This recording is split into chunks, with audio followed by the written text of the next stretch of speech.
Apocalipsis, el capítulo 3.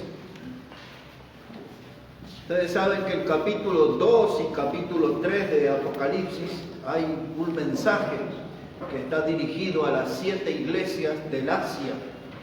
Y esta parte que vamos a ocupar hoy es el mensaje a la última iglesia, que se llamaba la iglesia de la Odisea.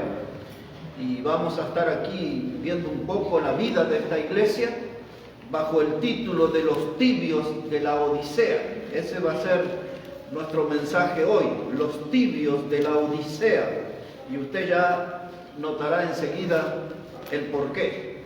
Dice la palabra de Dios, Apocalipsis, el capítulo 3, verso 14.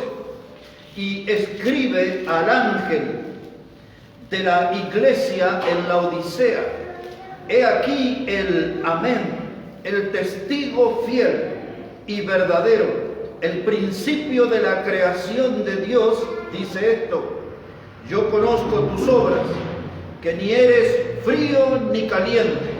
Ojalá fueses frío o caliente, pero por cuanto eres tibio y no frío ni caliente, te vomitaré de mi boca. Porque tú dices: yo soy rico y me he enriquecido, y de ninguna cosa tengo necesidad. Y no sabes que tú eres un desventurado, miserable, pobre, ciego y desnudo. Por tanto, yo te aconsejo que de mí compres oro refinado en fuego, para que seas rico, y vestiduras blancas para vestirte, y que no se descubra la vergüenza de tu desnudez. Y unge tus ojos con colirio para que veas. Yo reprendo y castigo a todos los que amo. Sé pues celoso y arrepiéntete. Y he aquí que yo estoy a la puerta y llamo. Y si alguno oye mi voz y abre la puerta, entraré a él y cenaré con él y él conmigo. Ahí está la Odisea. La iglesia estaba aquí en esta ciudad que pertenecía a lo que se conocía en el mundo antiguo como el Asia Menor. Hoy eso es el territorio de Turquía. La Odisea, el nombre era porque ese lugar fue conquistado por un general sirio, un rey sirio, que se llamaba Antíoco II, y el nombre de su esposa era Laodice. Así que él fundó en honor a su esposa esta ciudad que se llamaba la Odisea, a la cual pertenece esta iglesia. Lo curioso, que después la esposa lo terminó matando envenenado al rey. Miren, eso cuenta la historia. Y esa ciudad fue destruida 2 veces por terremotos. Y esa ciudad también hubo un líder asiático, un hombre de guerra, que se llamaba Temur Lenk, y él también en el año 1042 destruyó esa ciudad de la Odisea. Esa ciudad, a 17 kilómetros, estaba la ciudad de Colosas, donde estaba la iglesia de Colosenses. Y allí, a unos 10 kilómetros, estaba una ciudad que se llamaba Hierápolis, y de ahí es de donde salían las aguas termales. Y ya vamos a hablar un poquito acerca de eso, porque esa historia está relacionada con la historia de la iglesia. Se descubrieron muchas ruinas allí. En el año 1960 descubrieron allí las ruinas de una iglesia que se cree que era la de esta. Y hace poquito tiempo, en el año 2010, terminaron de descubrir toda esa iglesia. Así que hay ruinas, y ese lugar es muy visitado allí en Turquía, y está ahí en las cercanías del mar Egeo, y eso es la Odisea. En ese lugar es donde estaba la iglesia que nos ocupa hoy. Una iglesia donde el Señor se presenta para hablar con ellos. Según dice aquí el verso 14 que hemos leído, a esta iglesia de Odisea dice: he aquí el Amén y el testigo fiel y verdadero, el principio de la creación, dice esto. En Colosenses capítulo 1, versos 15 a 17 se nos habla de que todo lo que nosotros conocemos que ha sido creado por Cristo fue creado. Todo fue creado por el Hijo, y dice la Biblia asegurando que sin Él todo lo que fue creado no hubiese sido creado. Así que no hay ninguna duda que el que está hablando aquí es el Señor Jesucristo, pero Él se presenta como el amén de Dios. Amén. Y esa palabra amén aquí nos llama un poco la atención. Nosotros siempre decidimos o definimos la palabra amén como que así sea. Y por eso cuando nosotros en una reunión queremos apoyar al predicador o estamos apoyando el himno, el canto que estamos elevando a Dios, decimos amén, que así sea. Como dice el canto, que así sea. Como dice el predicador, que así sea. Es la palabra de Dios, estamos de acuerdo, apoyando a eso. Y Él está presentándose aquí como el amén. Cuando yo estoy respaldando una prédica, un cántico, algo con la palabra amén, es que estoy sustentando. Yo estoy respaldando, soportando, afirmando lo que se está diciendo. Por eso, cuando nosotros decimos amén, estamos afirmando, estamos de acuerdo con lo que se está diciendo. Recién usé la palabra soportar, no es de tener paciencia, sino la palabra soportar de sostener, de respaldar lo que se está diciendo. Y Jesucristo aquí se está presentando como el amén. Y Él era la única persona que podía restaurar a esa iglesia, porque esa iglesia estaba bien afectada en la vida espiritual, y ya vamos a meternos ahí descubriendo algunas cosas de la vida de esa iglesia. Pero no solamente sobre esa iglesia Jesús está hablando, sino que también la nuestra y otras tantas que están afectadas y necesitan ser restauradas, reparadas, fortalecidas, animadas, y Él tiene algo a su favor. Él le dice a ellos: yo conozco tus obras. Y el Señor conoce las obras de nuestra iglesia. Amén. El Señor conoce nuestro obrar también como cristianos. Sí. No hay forma de esconderse de su mirada. Tu mirada, su mirada del Señor, todo lo alcanza. No hay ningún lugar en que podamos escondernos. Todo queda al descubierto delante de sus ojos. Y el Señor miró esa iglesia y sus necesidades. Y desnuda las necesidades de esa iglesia, el drama espiritual de esa iglesia. Y les aporta unas soluciones. Y el por qué traigo este tema hoy al púlpito es para que el Señor mire nuestra obra aquí y mire nuestro obrar, y que el Señor pueda darnos soluciones, pueda proponernos soluciones bíblicas a nosotros para tener una iglesia que ande y viva conforme a su voluntad. Amén. Ese es el propósito por el cual vamos a hablar de la Odisea. Hay algunos que estudian, algunos teólogos, y comparan a esas 7 iglesias con diferentes etapas de la historia del cristianismo. Yo por muchos años traté de estudiar, de investigar eso, pero casi nunca me coinciden. Pero sí noto una coincidencia entre la iglesia de la Odisea. Ellos dicen que esa es la iglesia del último tiempo, antes que regrese Cristo. Y yo veo que esa iglesia de la Odisea se parece muchísimo a las iglesias de nuestros días. Y si se parecen algo a la nuestra, vamos a tener que estar en estado de alerta. Porque el Señor no estaba de acuerdo con esa iglesia. Y lo vamos a ver. Observe lo que le dice el Señor. Aquí en capítulo 3 que hemos leído, versículo 15, le dice el Señor a la iglesia de la Odisea, a los hermanos allí, le dice: yo conozco tus obras.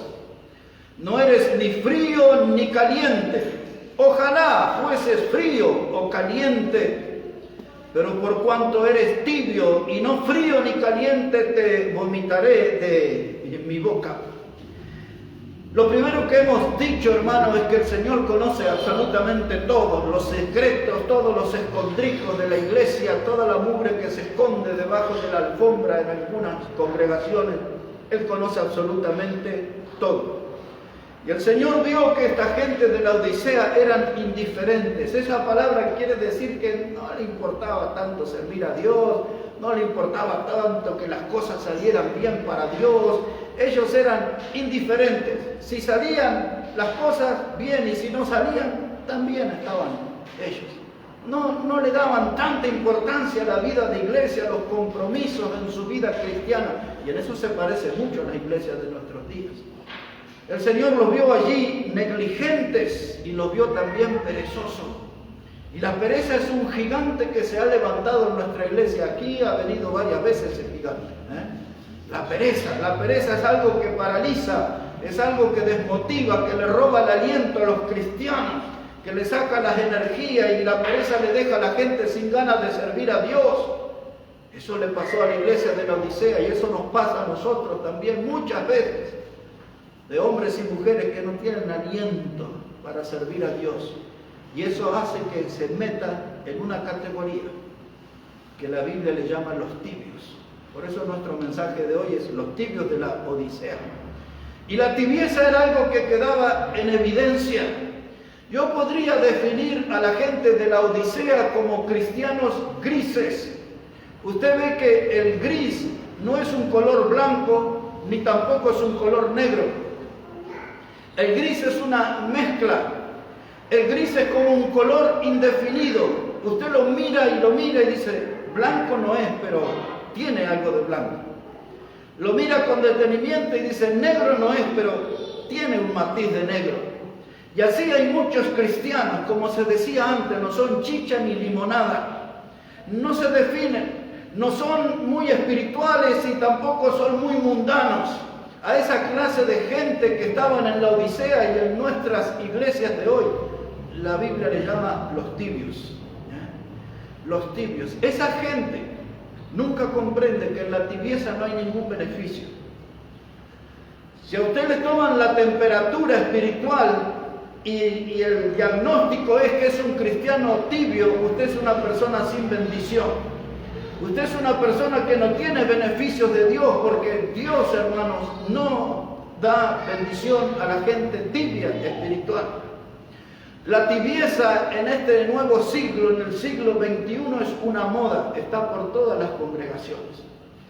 Y lo grave es que hay muchos pastores, muchos predicadores que están sumergidos en la tibieza, están bañados de tibieza. Son gente indefinida, y usted dice, parece un siervo de Dios, pero no llega a siervo de Dios. Parece que predica la Biblia, pero no está tan bíblico.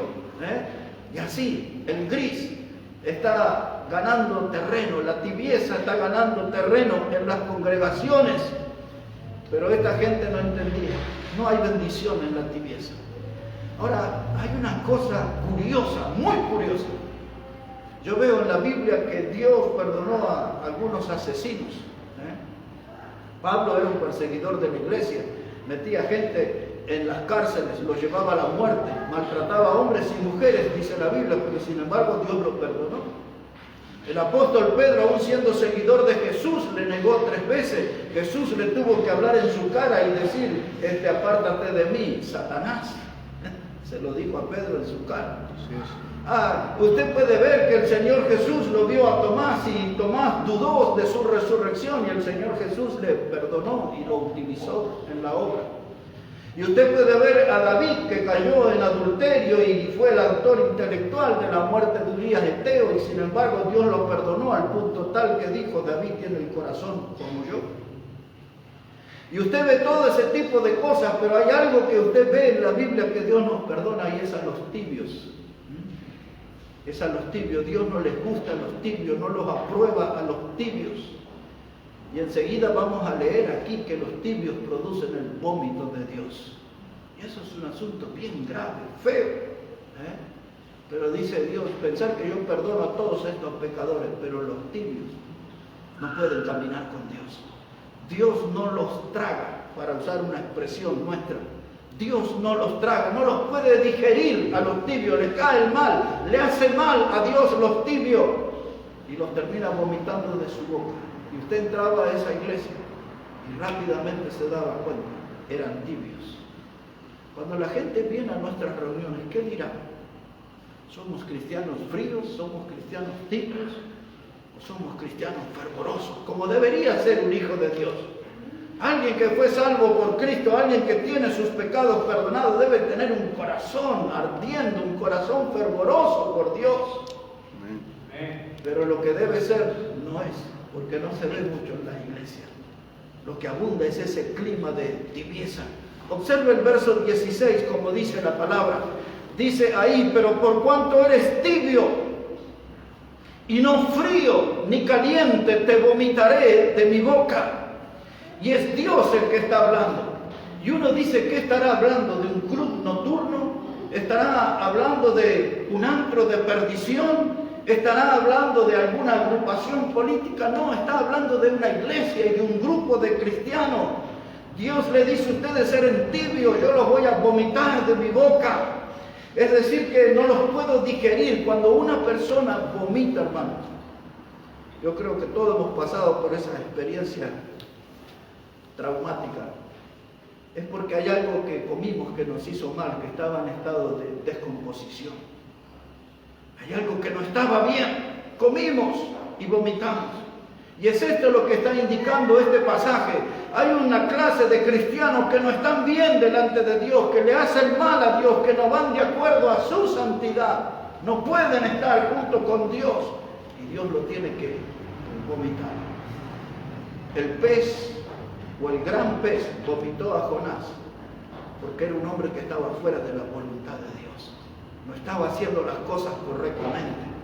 Y el pez lo vomitó. Del mismo modo, Dios vomita a los tibios, a los que no viven de acuerdo a su voluntad, a los que no están pisando firme en las huellas que Él nos dejó para seguir. Dice Dios a esta iglesia y a muchas de nuestro tiempo: no eres frío, no eres caliente, eres tibio, te vomitaré de mi boca.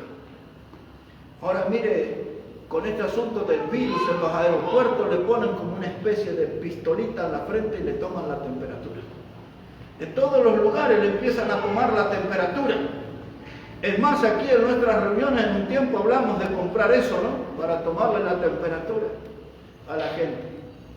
Pero en la parte espiritual Dios toma la temperatura y encuentra tibios por todos lados. Debajo de cualquier baldosa aparecen los tibios, en cualquier congregación. Y Dios dice: esa gente no va conmigo, los vomito de mi boca. Alguien puede pensar, dice, ¿que acaso pierde esa gente su salvación? No, lo que pierden es la bendición de Dios. Lo que pierden es el privilegio de caminar con Dios, porque Dios quiere andar con la gente que tenga corazones ardiendo, como aquellos discípulos en el camino de Maús, que Cristo resucitado se les aparece, y después que entraron allí y partió el pan, se dieron cuenta que ese hombre era Jesús, y se dijo uno al otro, sus discípulos: ¿no ardía nuestro corazón cuando nos hablaba en el camino? Cuando uno anda con Dios verdaderamente, cuando uno camina con Cristo, el corazón arde. No es un corazón tibio, es un corazón fervoroso, es un corazón apasionado, es un corazón que tiene presencia de fuego de Dios. Y ahí estaba la ciudad de Hierápolis, 10 kilómetros de la Odisea. Y de ahí fluían las aguas termales. Y esas aguas tenían sal, por lo tanto la gente no las podía beber. Y muchas veces no podían usarlas como aguas termales porque les faltaba temperatura. Eran tibias, no servían para nada. No servían como aguas termales y no servían como agua potable. Y así andan muchos cristianos. No sirven en la obra porque están tibios en sus corazones. Y a veces hasta el diablo los ve tan flojos que ni el diablo ya los usa. Ya ni el diablo quiere saber nada con algunos cristianos. De verlos tan flojos en su andar. Esos son los tibios. Yo creo que hasta aquí ya tenemos en claro de qué se trata la vida de un cristiano tibio, ¿no? Ya los identificamos, la Biblia nos da estos detalles. Dice Dios: yo lo voy a vomitar de mi boca. Es decir, eso habla del disgusto que Dios tiene de esa clase de cristianos. El rechazo que le produce a Dios. Los ve vivir de esa manera espiritual, tan pobre espiritualmente, que eso les desagrada a Dios. Pero nosotros no debemos perder de vista que estamos en esta vida para honrar y glorificar al Señor.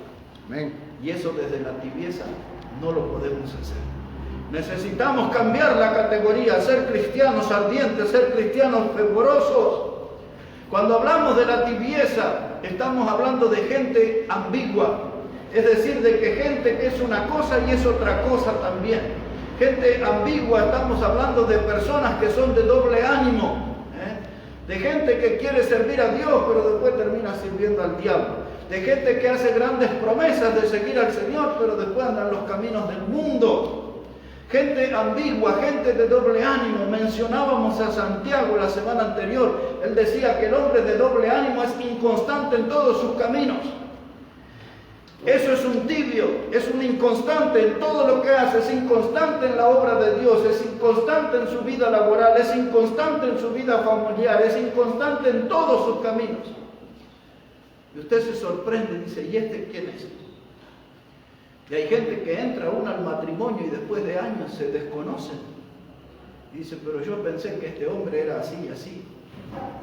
Y el hombre dice, pero yo pensé que esta mujer iba a ser así y así. Y es de doble ánimo, mire, me pintó todo lindo, todo estaba tan ilusionado, entramos, firmamos ante el juez, nos casamos, comenzamos una vida y apareció la desilusión porque algunos de los dos demostraron que eran inconstantes. No estaban tan fervorosos para empezar el matrimonio, para comenzar una nueva vida, para establecer una familia. Fue un fueguito que se apagó rápidamente y apareció la inconstancia, la tibieza. Así es el hombre de doble ánimo. Y en las cosas de Dios, Dios no tolera eso. Dios quiere que seamos fervorosos. En otras palabras, hermanos, Dios quiere que estemos en serio en su obra.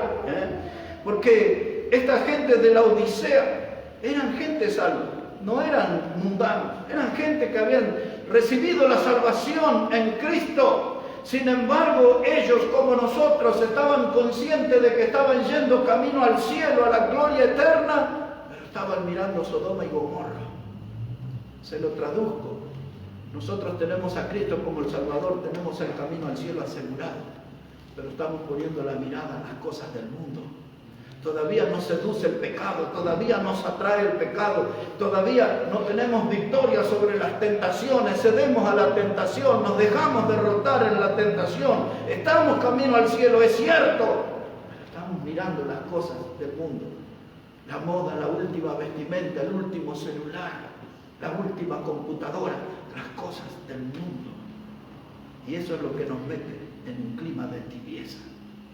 Nos saca el fuego del corazón y nos metemos más en las cosas del mundo. Y entonces, hablando de Sodoma y Gomorra, cuando salieron de allí, de aquel lugar, los ángeles le hablaron a Lot y le dijeron, vamos, Dios va a derramar fuego y azufre sobre estas ciudades. Y le dice Dios ahí en Génesis capítulo 19, le dice, vamos Lot, tú tienes que correr por tu vida, le dice, corre al monte, corre por tu vida y no te vuelvas atrás. Pero ustedes recuerdan que la mujer de Lot miró hacia atrás y se transformó en una estatua de sal. Quedó momificada. Ella estaba comprometida con este asunto de la tibieza. Ella quería darle una mirada a sus últimas cosas materiales. Ella quería darle una última mirada a las cosas del mundo. Quería allí llevarse un recuerdo más de su actividad mundana. Y eso Dios se lo había impedido, Dios se lo había prohibido y se transformó en una estatua de sal. Hace casi un mes atrás estaba viendo un documental. Y ahí hay un lugar donde estaban mostrando allí a cierta distancia. Pero aseguraban que eso que se veía era la estatua de sal de la esposa de Lot. Yo creo que parecía que era bien serio el documental. Pero de ser cierto eso que mostraban, ahí está el testimonio de alguien que quedó paralizado, momificado. Y eso es lo que pasa en las iglesias hoy. Los cristianos están momificados, paralizados, como estatuas de sal. No pueden hacer nada, no pueden moverse, no tienen acción, no tienen actividades para Dios. Eso es lo que logra la tibieza. La tibieza es algo que paraliza. Por eso les dije, no hay ningún beneficio, no hay ninguna bendición en la tibieza. Cuando un cristiano toca ese terreno, tiene que huir de ahí y agarrar fuego de Dios en su corazón, en su vida, y meter en la obra con entusiasmo, con ganas, con fervor. La tibieza es algo que produce el vómito de Dios. En esta iglesia de la Odisea había mucha tibieza. Usted entraba y se daba cuenta, ya en el aire se respiraba la tibieza. Era un ambiente de gente tibia. Era una gente que estaba bien animada, inflados en su ánimo. Eso seguro que cantaban allí, quizás usaban pandero y bailaban y saltaban. Seguramente ahí daban gritos de júbilo y todo eso, pero todo eso era externo, era pura cáscara eso. Pero como Jesús dijo, yo conozco tus obras. Yo sé lo que hay adentro. Yo veo toda esa algarabía exterior. Pero cuando miro a tu alma hay una pobreza espiritual tremenda. Igual como pasa en los cultos de hoy. La gente eufórica grita, canta, grita sus aleluyas, sus glorias a Dios, sus gritos de júbilo, sacan sus banderos y hacen sus bailecitos, sus danzas. Y es la imagen que proyectan al mundo, que los cristianos somos súper alegres, divertidos. Pero Jesús dice, un ratito, yo conozco tu alma, yo estoy viendo adentro. Así es. Y hay una pobreza tremenda. Es la pobreza que siempre, siempre deja la tibieza espiritual. Y ahí estaba esta iglesia, con su autoestima alta hasta la exageración, hermanos. Como usted los escucha hoy, dice, Dios nos hizo prósperos, Dios nos hizo vencedores, nosotros somos victoriosos, hay victoria en el nombre de Jesús, y gritan ahí, alguien dice, y a su nombre, y todo, gloria, y todo. Es eso nomás, pura espuma, pura espuma. Así era esta iglesia de Laodicea. Todos estaban con su autoestima por las nubes. Pero Jesús dice, yo conozco tus obras, yo veo tu interior, yo puedo ver tu alma. Ya vamos a ver cuál es el diagnóstico que Jesús le dice. Por eso, cuando usted vea esa clase de culto y alguno quizás de manera de lamento dice, ay, cómo me gustaría que Maranata fuera así. No tenga ese deseo, no queremos ser así. No queremos. Porque esa es la espuma, es la cáscara. Pero adentro, que es donde ve Dios, ya nos va a revelar cómo Dios ve en detalle cómo son en la vida interior. Mire cómo dice capítulo 3, verso 17. Apocalipsis 3, verso 17 dice, porque tú dices, yo soy rico y me he enriquecido y de ninguna cosa tengo necesidad. Y no sabes que tú eres un desventurado, miserable, pobre, ciego y desnudo. Observe la primera parte. ¿Qué era lo que ellos decían? Ese es para subrayar. Dios le dice, tú dices, esa es tu opinión. Somos una gran iglesia, somos felices, somos victoriosos, somos gente alegre, somos todos unidos, todos hermanitos, y cantamos tomados de la mano, unidos en tu nombre, unidos. Pero Dios dice, después que terminen yo les voy a dar mi opinión. Eso es lo que ustedes dicen. Ahora Dios dice, ¿están listos para escuchar? Ahora Dios les dice, tú dices que eres rico. Porque ese progreso en lo material les hacía creer que ellos estaban fenómenos delante de Dios. ¿Qué es lo que hablan los cultos modernos? Prosperidad económica. Venga para ser rico, venga para transformarse en un empresario, venga para tener sus emprendimientos propios, venga para llenarse de dinero, venga aquí para tener su barco, sus yates. Es lo que hablan los cultos de hoy. Eso ya se hablaba en la Odisea. Lo mismo que escuchamos hoy, se escuchaba en la iglesia de la Odisea. Nosotros somos ricos. Nosotros somos prósperos, nosotros estamos bien en la vida material, y ellos querían hacerles creer que todas esas riquezas materiales eran de Dios, que Dios estaba bendiciendo la vida espiritual de ellos y por eso lo estaba llenando de plata. Pero Dios les aclara, dice, eso es lo que ustedes dicen, no es lo que yo digo, dice el Señor. Ustedes dicen que son ricos, dice que ellos estaban aquí, hermanos, que diciendo, de ninguna cosa tenemos necesidad. Aquí está, tenemos dinero, tenemos comida, tenemos auto, tenemos linda casa, tenemos linda ropa, buen abrigo, no tenemos necesidad de ninguna cosa. ¿Sabe qué, hermano? Esa es una expresión de vanidad. Porque todo aquello que se ve, eso es opuesto a la fe. Entonces usted veía la plata, veía el dinero, veía las comodidades, veía el confort. ¿Y la fe? ¿Dónde estaba la fe de ellos?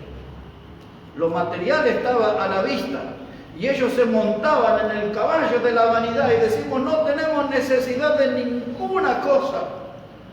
Y ese sentimiento y ese pensamiento les llevó a la posición más triste, que se dieron cuenta que no precisaban ni de Dios. Y a esa conclusión llegamos. Ya con lo que tenemos estamos satisfechos. ¿Sabe esta historia? Jesús advirtió.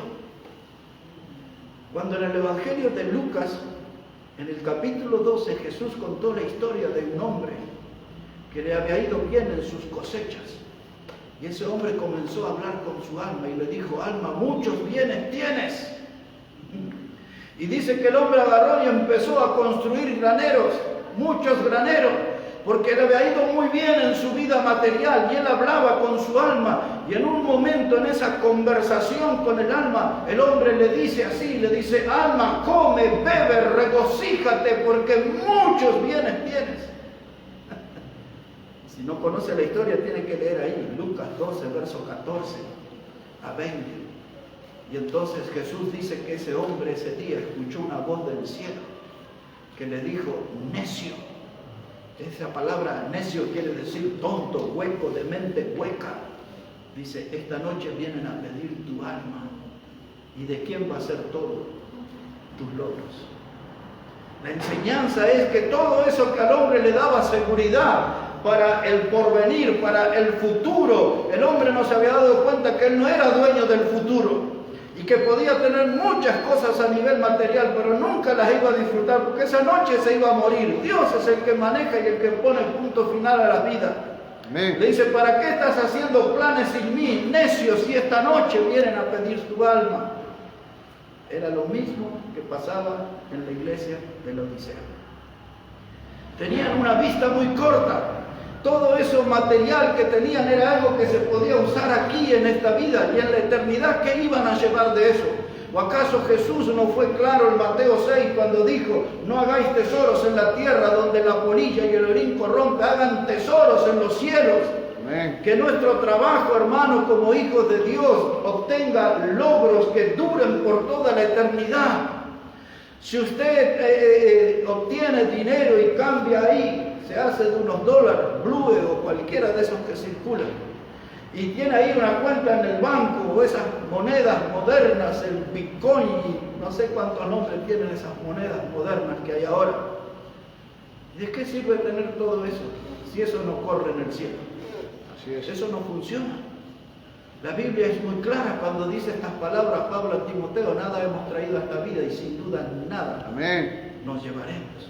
Amén. Esta gente de la Odisea no había entendido la doctrina, no habían entendido los principios, y estaban allí como el tío rico nadando en monedas, sacando cuentas y siempre aumentando en su economía y empobreciendo su alma. Eran gente que estaban ricos económicamente, pero estaban pobres en fe, y ellos decían así con orgullo: no tenemos necesidad de nada. Pero qué bueno que está Dios para poner las cosas en su lugar, ¿no? Porque nosotros también, cuando nos agrandamos y mostramos actitudes de orgullo, Dios nos acomoda. Cuando yo era chico, escuchábamos una expresión que decía: ya te van a acomodar el chaleco, cuando usted se portaba mal. Entonces venía el padre o la madre y le agarraba el chalequito y lo levantaba así. Entonces se usaba esa frase cuando se portaba mal: cuando llegues a casa te vamos a acomodar el chaleco. Así. Y Dios le iba a acomodar el chaleco a esta gente de la Odisea. Dios le dice: ustedes son ricos, pero también son desventurados. Observe esa palabra ahí, la palabra desventurado. ¿Sabe qué significa eso? Y esto es lo que Dios opina, y esto es lo único que vale. La palabra desventurado significa dignos de lástima. Dice Dios: yo los veo tan contentos por las conquistas materiales, pero son dignos de lástima, son desventurados, porque esos logros no les sirven para nada en la eternidad, y todo lo que están haciendo es comportarse como ciegos, guías de ciegos, y no pueden ver que el pozo está ahí cerca y los va a tragar ese pozo. Se van a caer, se van a tropezar.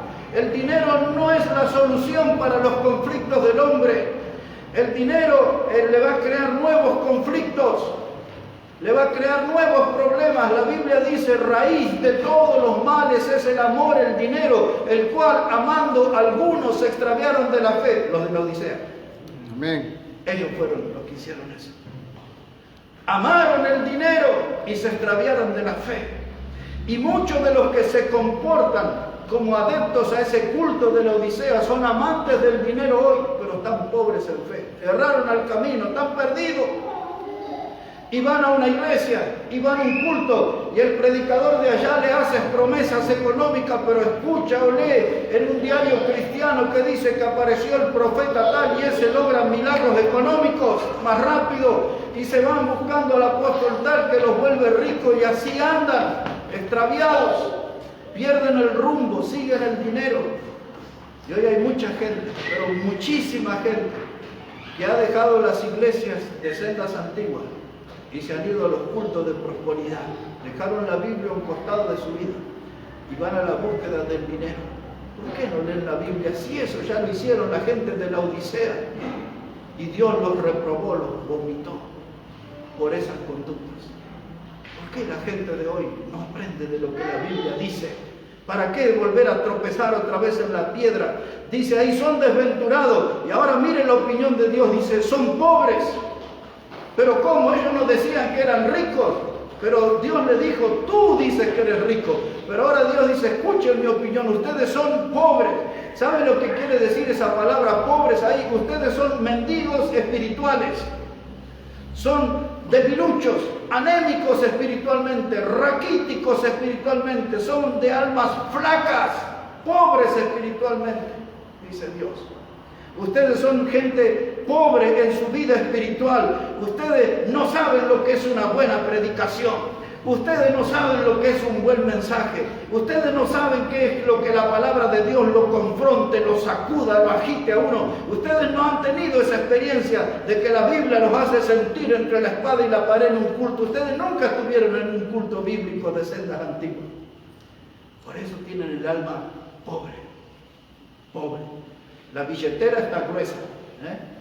La caja de ahorro tiene mucho, pero el alma está pobre.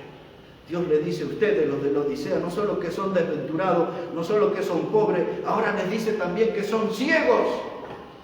Dios le dice, esto es parte de mi diagnóstico, ustedes son ciegos.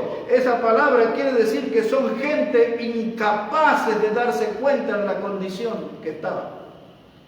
No podían ver que estaban mal en su vida espiritual, que estaban mal en su comunión con Dios. Dios dice, están ciegos ustedes. No se dan cuenta en la condición que se encuentran. Y por último, mire lo que le dice Dios. En ese verso 18, le dice la palabra, verso 17, ahí estamos. Dice, de ninguna cosa tengo necesidad. No sabes que tú eres desventurado, miserable, pobre, ciego. Y la frutilla del postre, le dice, aparte están desnudos. Y no era que estaban sin ropa, sino que estaban sin santidad. No estaban revestidos de santidad. Todo lo que tenían era una cubierta de mundanalidad. Andaban a la moda. Eran gente que estaban con su alma desprotegida. No tenían alimento espiritual, no tenían abrigo espiritual. No había nada de santidad y estaban desnudos. Es decir, que estaban expuestos al mundo y estaban expuestos al pecado. Entraba al mundo y se instalaban su vida. Aparecía un pecado y lo agarraban. Estaban desnudos, no tenían santidad. Pero aquel que es santo, cuando ve el pecado, lo enfrenta y lo vence. Aquel que es santo, cuando el mundo lo quiere absorber, combate contra el mundo y sabe, como dice Juan, dice, lo que vence al mundo es la fe. Amén. Eso hace el cristiano que es santo. Tiene victoria sobre el mundo. Y ahora entramos en el verso 18. Ese consejo que Dios le da a la Odisea es un consejo para nosotros también, no tenga ninguna duda.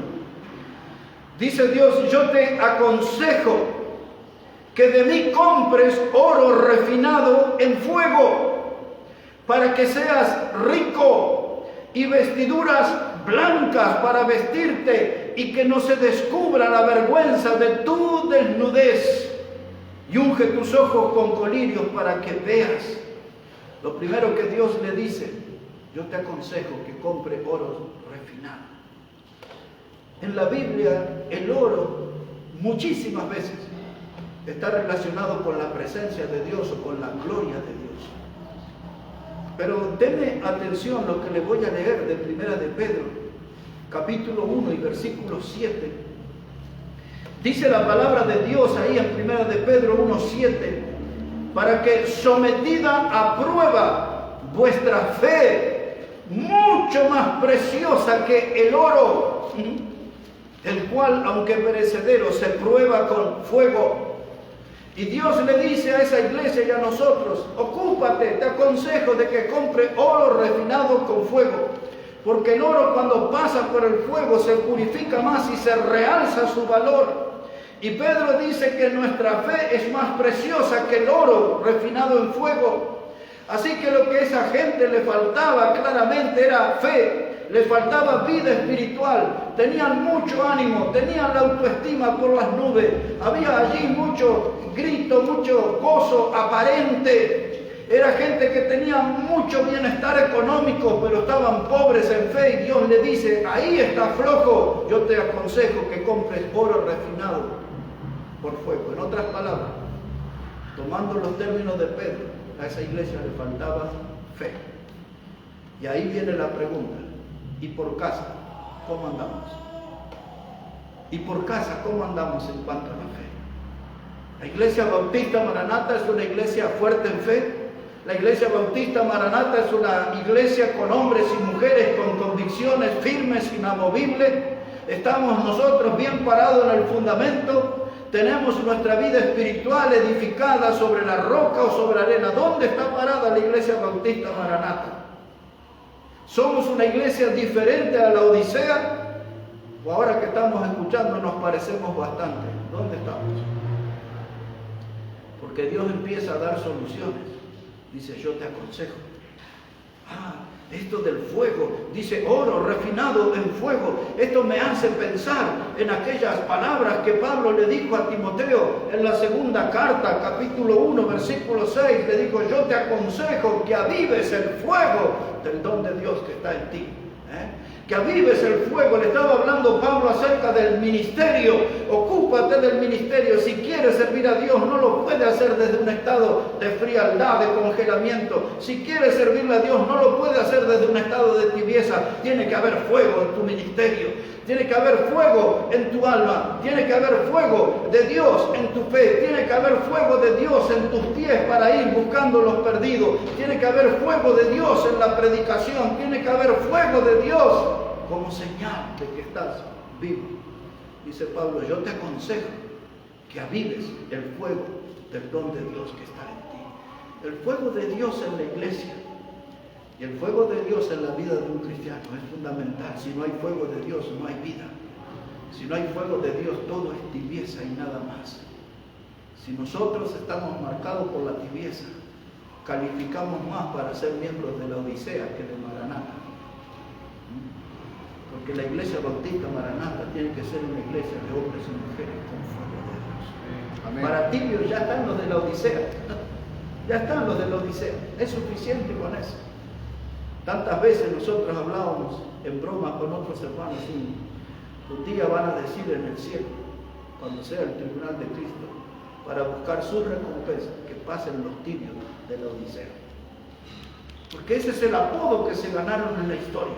Cada vez que alguien recuerde el nombre de la Odisea, eso está ahí casado, asociado con la palabra tibieza. Yo no quiero que la Iglesia Bautista Maranata esté asociada con la tibieza. Yo no quiero que la gente diga, ahí vienen los tibios de Maranata. Vamos a una conferencia como invitado y dice, ahí llegaron los hermanos tibios de Maranata. Para mí sería un golpe tremendo. Sería bueno que nos identifiquen por nuestra fe, por nuestras ganas de servir a Dios, por nuestra entrega en el ministerio, por nuestro sudor en la obra de Dios. Es muy triste ser reconocido por la tibieza. Ahí están los de la Odisea. Ese es un estigma, es una marca que no se la van a poder sacar nunca. Así pasaron a la historia, como los tibios, los únicos, hasta donde sabemos, que ocasionaron el vómito de Dios. Qué cosa tremenda. Pero vamos a aterrizar y vamos a terminar aquí, para que vea que hay un Dios bueno que da oportunidades. Les dice, todavía tienes tiempo para corregir la Odisea.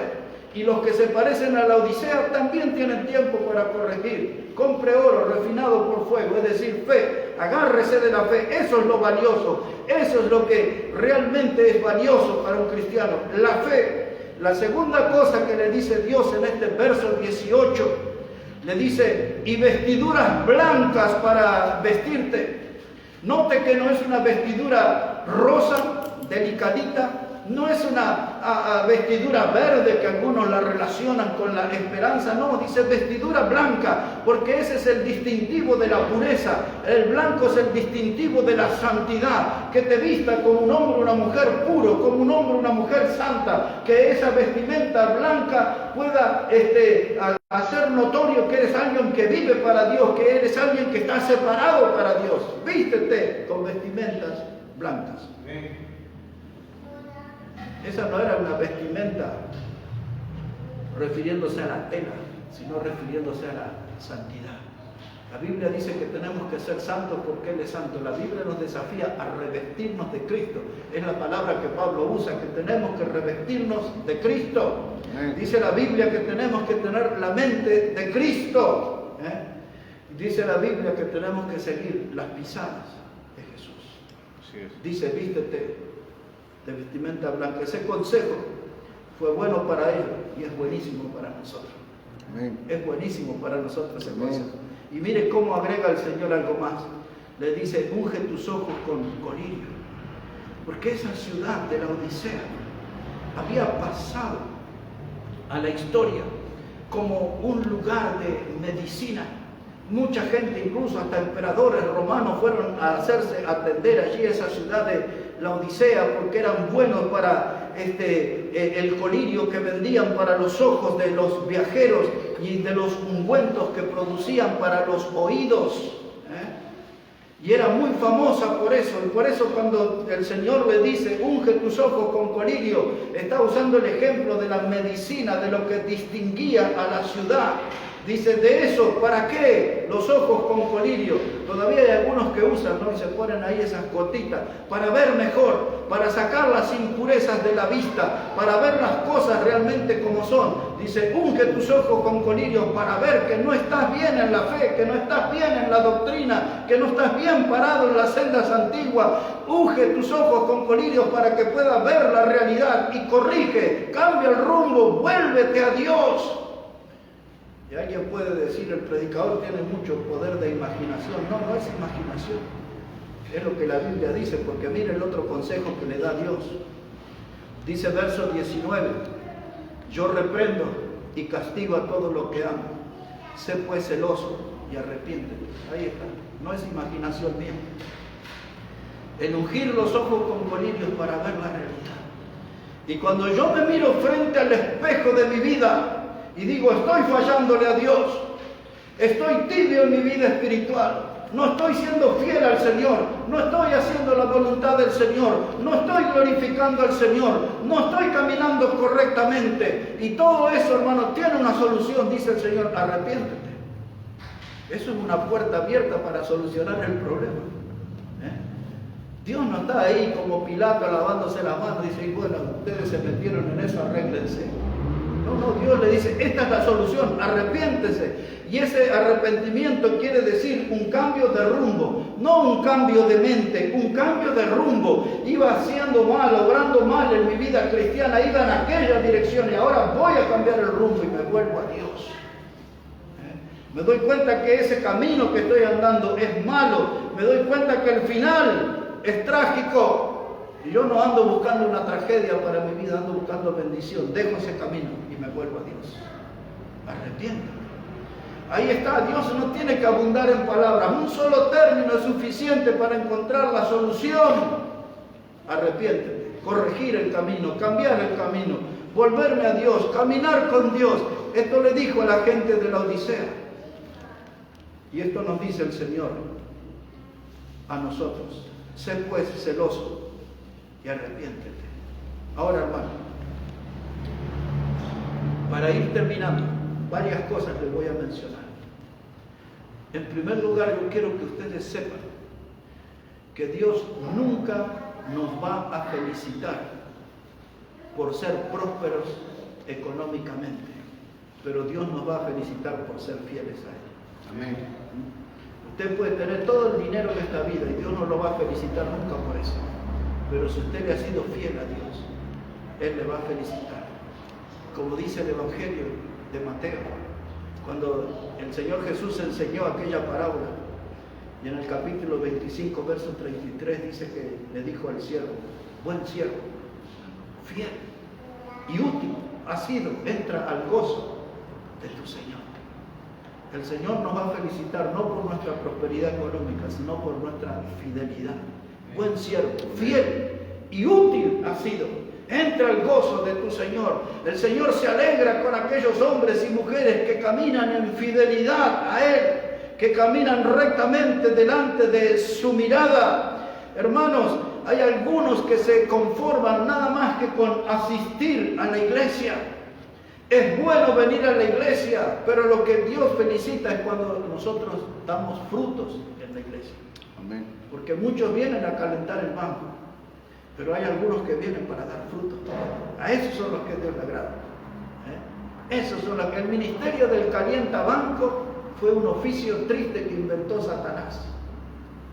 Pero el ministerio de servir a Dios, de ser un obrero del Señor, de comportarse como un atleta, como un labrador, como un soldado, como un maestro, como un obrero que no tiene de qué avergonzarse, esos son los oficios del Señor. Amén. De esa clase de hombres y mujeres se agrada el Señor. Y ahora mira, hermano, ¿de qué sirve que yo trabaje en esta vida y gane dinero y llegue al fin de mes? Y un día, domingo, hablando con los hermanos, digo, no, yo no tengo problema, yo estoy llegando bien a fin de mes. Algunos tienen que prestarse dinero para comer o para pagar un impuesto o algo. Algunos dicen, no, yo estoy bien, no tengo ningún problema, llego cómodamente a fin de mes. Dios no le va a felicitar porque usted llegue cómodamente a fin de mes, pero Dios le va a felicitar si usted gana un alma para Cristo.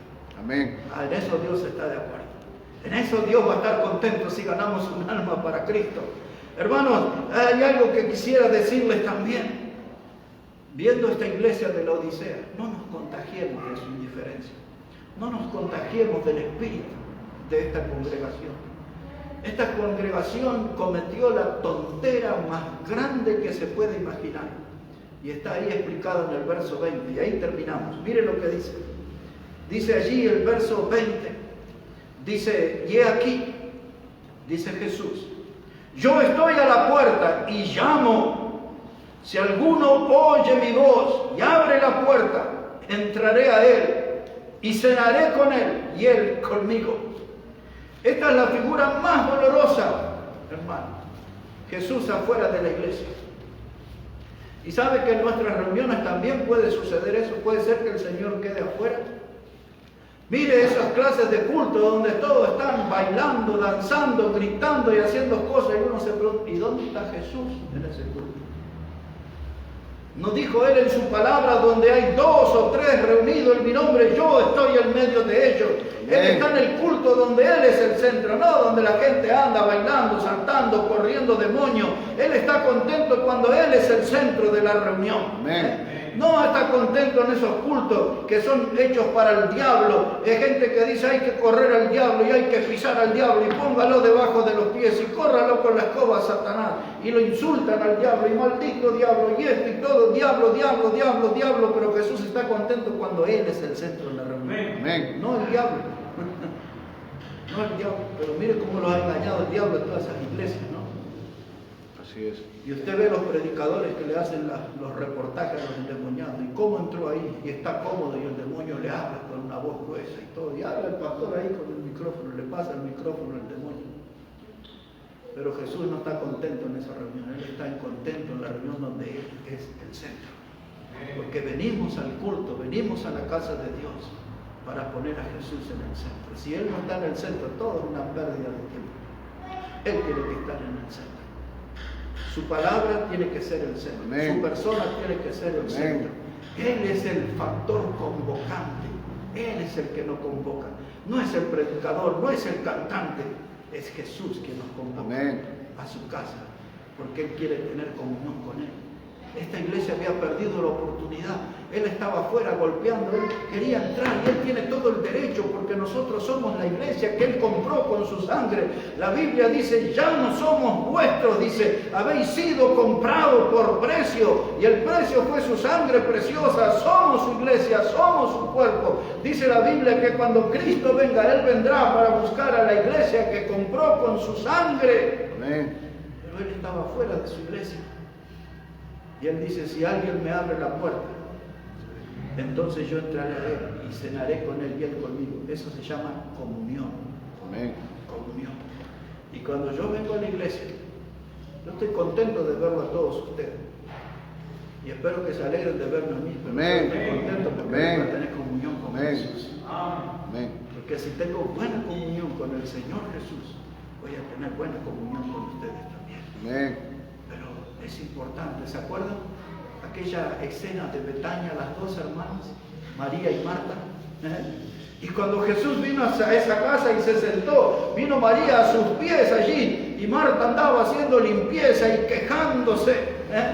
Dice, Señor, dile a mi hermana que me ayude. Y Jesús le dijo, tranquila Marta, porque María ha elegido la buena parte, se llama comunión.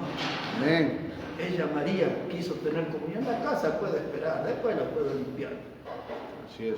Mañana la puedo limpiar. Pero la comunión con Cristo no puede esperar, es hoy. Por eso Jesús le dijo, María eligió la buena parte.